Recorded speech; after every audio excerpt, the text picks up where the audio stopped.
श्री श्री बिमा मनसा मन्दिराव बामुनदिनथारि गामिनि रायजो राजाफ्रा बिमा मनसा फुजा खुंदों। नलबारि जिल्लानि मखालमुङायाव थांनाय 1638 मायथाइयावनो गायसनजानाय 128 बोसोर गोजाम जारिमिनारि बिमा मनसा मन्दिराव बामुनदिनथारि गामिनि 145 नखरफोरा सानथामनि हाबाफारि लानानै बिमा मनसा फुजा फालिदों।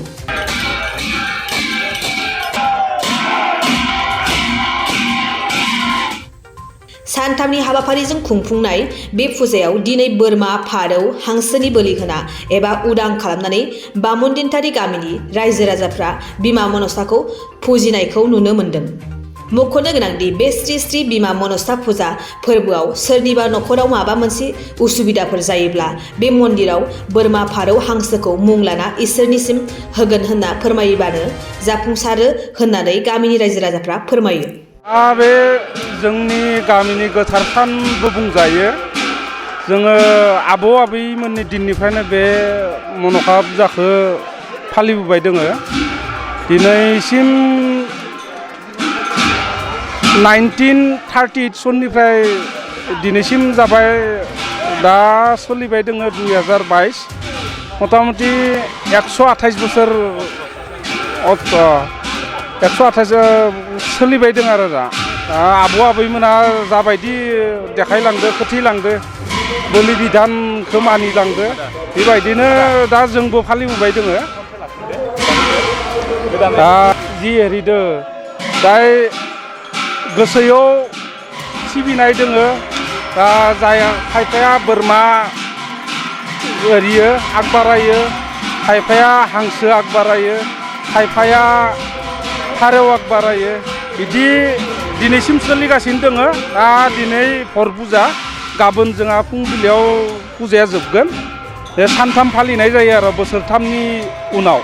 परम्परा हिसाबै जोंफोर गारनो हायाखै, इ हिसाबैनो होबोबाय दोङो। दाबो खायसे खायसेया एसे सोलायनो सानदोंब्लाबो सोलायनो हायाखै। आगोलनिफ्रायनो सोलिबोनाय नेमखान्थिजोंनो दाबो जों सोलिगासिनो। इयुनावबो जाहाथे सोलिगोन होनना सानदों। माबायदि परिबेसजों गोरोबहैगोन इयुननि बाथ्राखौ बुंनो हानाया गोब्राब।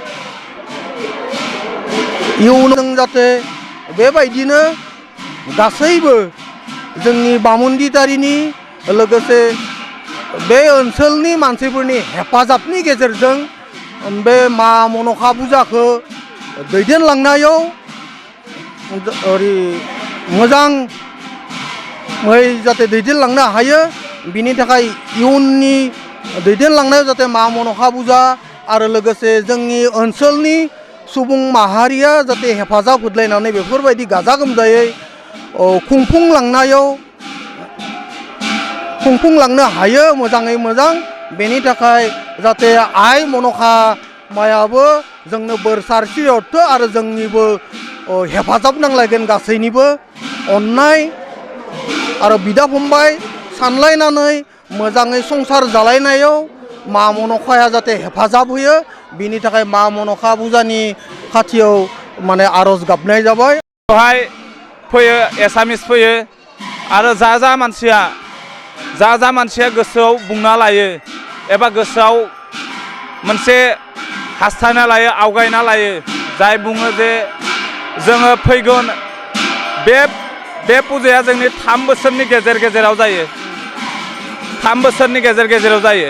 बे 3 बोसोराव सोरहाबा एसे नारख्रे नुख्रे मोनबाथाय बिसोर खैना लायो। बिसोरो बुङो जे आइ मनसानो फैगोन बोसोराव जेब्ला फुजा जायो अब्ला जोङो बोरमा मासे होगोन एबा दाउ मासे होगोन एबा हांसो होगोन। गावनि गोसो बायदि आनखि कालार पर्यन्त बिसोरो चइस खालामनानै बुंना लायो आरो बेफोरबायदिनो फुजायाव फैनानै होफैयो।